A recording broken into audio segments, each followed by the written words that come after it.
Nearly every single social media influencer creates products that match their brand image. Sometimes these products succeed, while other times they completely fail. These failures teach us more about the person's character than any success ever could, and can make or break the reputation in the blink of an eye. This is how a failed product launch determines a legacy. Welcome to my first video. I've got the Media Center remote with it. What we have here is a near final Tesla Cybertruck. #1 tech YouTuber. Thanks, Marquez. Marquez. Yeah, great to see you. Great to see you. Good to see you. My name is Marquez Brownlee, aka MKBHD. I've been watching Marquez since I was in high school, and he was one of the people that got me interested in YouTube. So in September of 2024, when he announced he was uploading to the App Store, I got excited. Everyone has been telling Marquez to create a tech product for the longest time, which makes sense because if you think he's so good at telling good and bad tech products apart, Here we are, talking about your stupid headphones with your stupid filter. Like, this is the most unfinished I've ever seen a new iPhone launch. This is their most normal phone yet. Really close to the best I've seen. No, it's not a good deal. I absolutely love this screen. he should be able to make one himself. Unfortunately, when his app Panels launched in the App Store, Working on a new app that we are finally launching. It's called Panels. my disappointment was immeasurable, and my day was ruined. Panels released as a subscription-based wallpaper app for $12 a month. That alone was ridiculous enough, but it gets worse. It had a free tier, but that had more ads than content and would only unlock 480p versions of the wallpapers. Let's just go ahead and actually try to download this. Let's go ahead and hit get wallpaper, and you have to watch one ad to unlock SD, so that's standard definition. To put that in perspective, you know those shitty TVs you see at Walmart? You know what I'm talking about, the 32-inch ones that are always on sale? Yeah, those are 720p, and that's considered budget. The app also required ridiculous permissions that a wallpaper app certainly doesn't need to function. So, the internet went wild.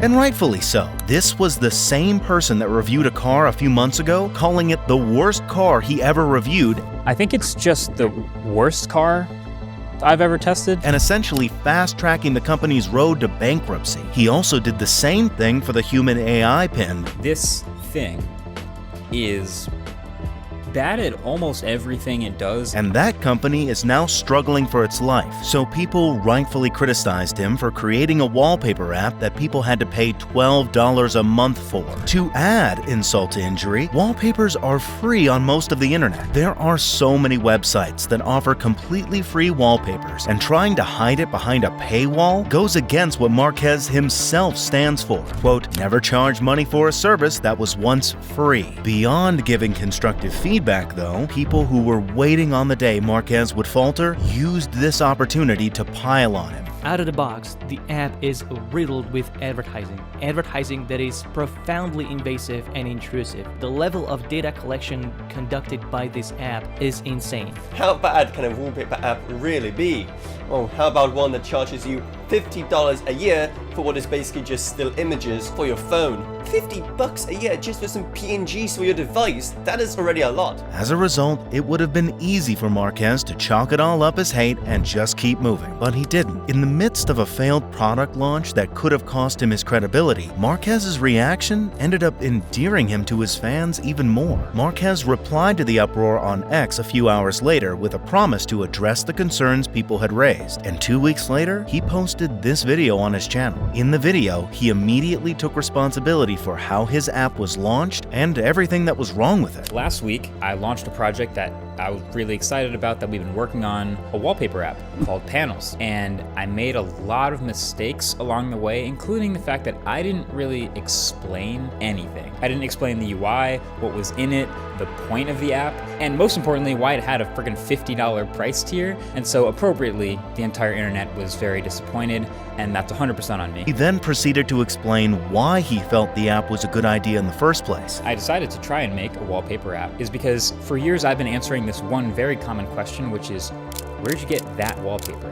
like in videos. And so if I could always have some place to point to that's on iOS and Android, I felt like that was something worth building. Which, if you're into his space like I am, you'll understand it makes a lot of sense. He admitted that the product launched poorly and mentioned that he would fix everything that was originally wrong with the app. This should be a free app. This should be a great free app experience for the vast majority of people who use it. And I really dropped the ball there. There has been no shortage of tons of actually constructive feedback that we've taken in, taken notes on, and sort of started to turn into this app that we had pictured in our head. The price was reduced to $4 a month from $12. So first of all, we have a new tier that is $2 a month, which is everything I just mentioned, completely ad-free and full resolution, everything across the board. And the free version drastically reduced the amount of ads and allowed people to download high-quality versions of the wallpapers. So our first priority is we want to make sure the free experience of the app is great. It's got to be way better. So I'm getting rid of those third-party in-feed ads. So now the feed is clean. And then all non-collections wallpapers are available for free in 1080p, no ads. He also stated that all the proceeds from the app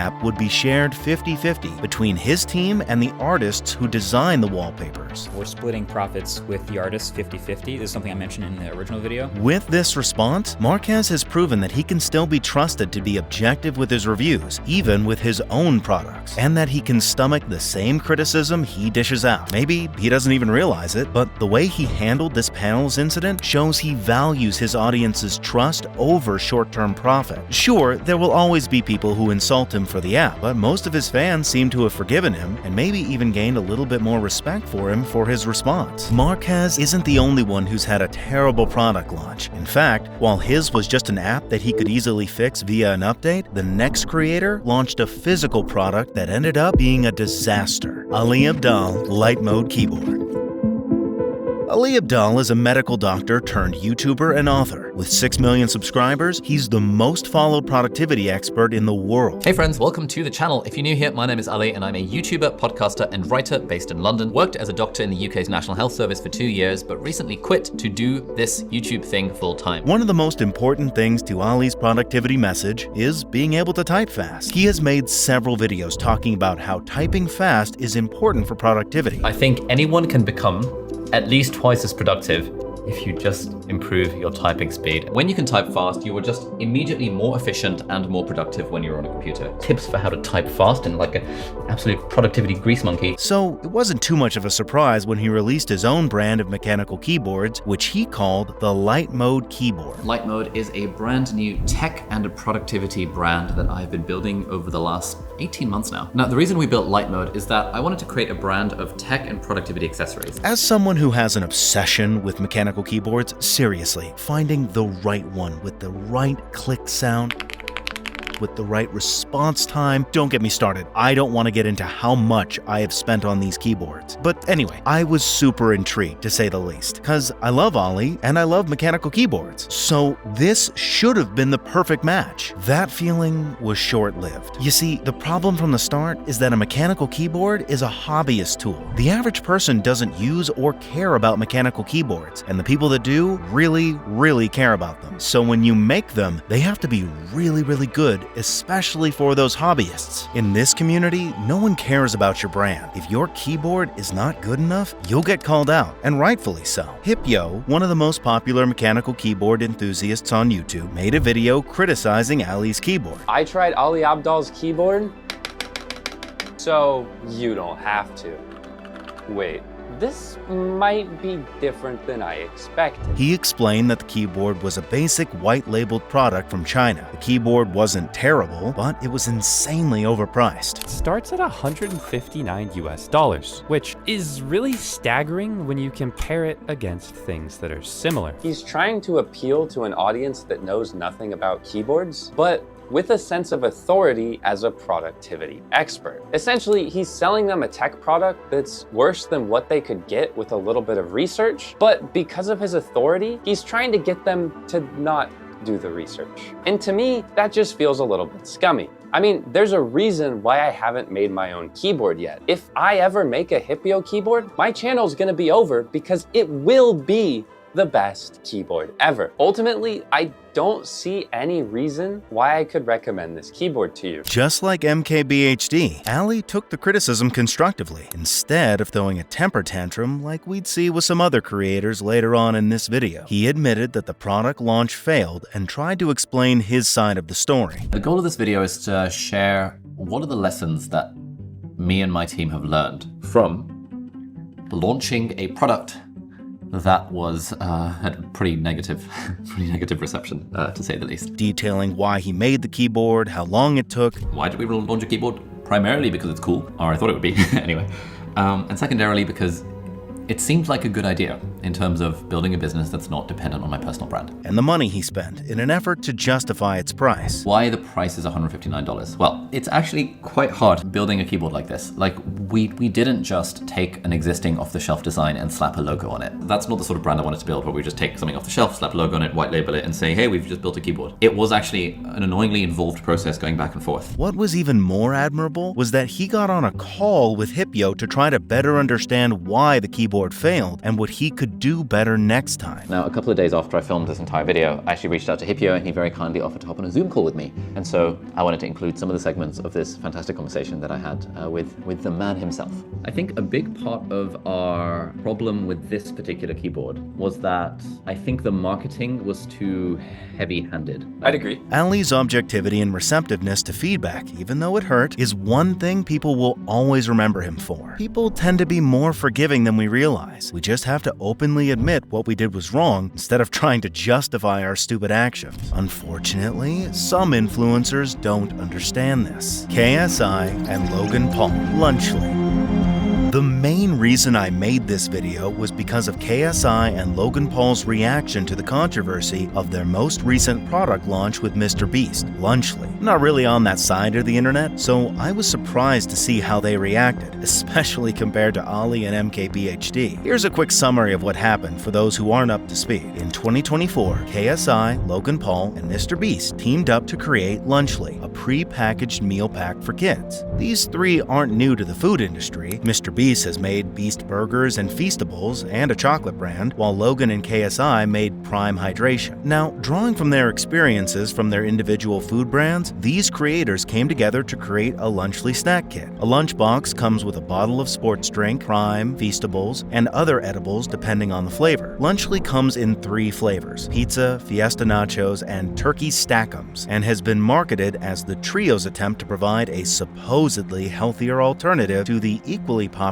Lunchables snack box by Kraft Heinz. For those who may not know, Lunchables are basically these pre-packaged do-it-yourself meal kits. The issue is that Lunchly is simply not a good product. According to health and nutrition experts, Lunchly contains highly processed food with a high content of saturated fat and sodium. It's been known, especially by experts, that while these kits are fun and tasty, their nutritional value is just not good. They're often too high in sodium, saturated fat, and added sugars, and don't use healthy whole food ingredients. And because they fall into the category of ultra-processed foods, they aren't healthy to consume often, period. Is Lunchly the only brand with these? Of course not. That's pretty much all fast food we have in this country. The issue is that product was marketed as a healthier alternative to Lunchables. As far as critics were concerned, all Lunchly had to offer was convenience, hardly different from a fast food option. Here's my honest review of Lunchly. This like watered cheese, pasteurized cheese sauce that is the same skin tone as my fucking skin. It's gross, okay? I don't know if it's just me, I don't know if I'm biased to cheese. It's gross. What I will say though about this salsa, it's not salsa. It's literally tomato puree like paste. As a food product, this is processed garbage. And no one would complain if they didn't insist that it was actually healthier and marketed it to children. The 3 influencer entrepreneurs weren't having it though. As part of their marketing campaign, they uploaded a video where they compared Lunchables with the Lunchly side by side. According to them, Prime in Lunchly had more liquid and more electrolytes with 0 sugar added. Lunchly versus Lunchables. With Lunchly, you get double the amount of liquid. Prime has no sugar added, more electrolytes, and more B vitamins. Their pizza had real drippy cheese, while Lunchables just had a cheese product. Our pizza uses real cheese. Theirs, as it says on their box, is mozzarella pasteurized prepared cheese product. They can't even call it real cheese.